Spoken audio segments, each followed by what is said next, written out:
అస్సలాము అలైకుం వరహ్మతుల్లాహి వబర్కాతు. దర్సె హదీస్ రియాదు సాలిహీన్లో 76 హదీసులు పూర్తి చేసుకున్నాం. 77వ హదీస్ చూస్తున్నాం. ఈ హదీస్ మనకు అల్లా పైన దృఢ నమ్మకం మరియు అల్లా పైన ఉంచవలసినటువంటి భరోసాకు సంబంధించినటువంటి అధ్యాయంలో ఉంది.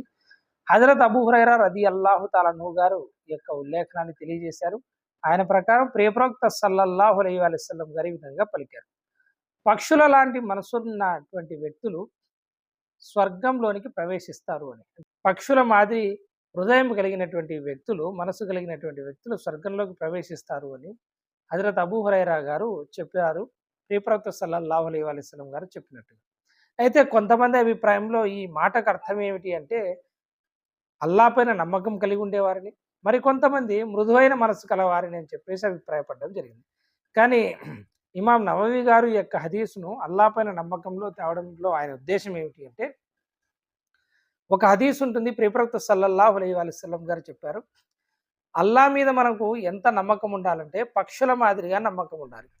ఎలా అంటే, పక్షి తన గూటి నుండి బయలుదేరేటప్పుడు, ఉదయాన్న బయలుదేరినప్పుడు అది ఆహారం కోసం అల్లా మీద భారం వేసి బయలుదేరుతుంది.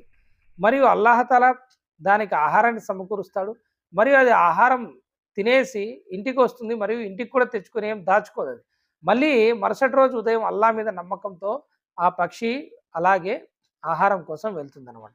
కాబట్టి ప్రవక్త గారు అంటున్నారు, పక్షుల లాంటి మనసు అంటే ఆ మనసులో అల్లా మీద ఇంతటి భారం గనక, ఇంతటి నమ్మకం గనక అల్లా మీద ఉంటే ఇటువంటి వ్యక్తులు స్వర్గానికి ప్రవేశించడానికి అర్హులు అని చెప్పేసి ప్రవక్త సల్లల్లాహు అలైహి వసల్లం గారు చెప్పడం జరిగింది. కాబట్టి అత్యుత్తమమైనటువంటి నమ్మకం ఏదైతే ఉందో అది అల్లా మీద మాత్రమే మనం పెట్టుకోవాలి. అల్లా మాత్రమే మన యొక్క కార్యాలన్నీ తీర్చేవాడు.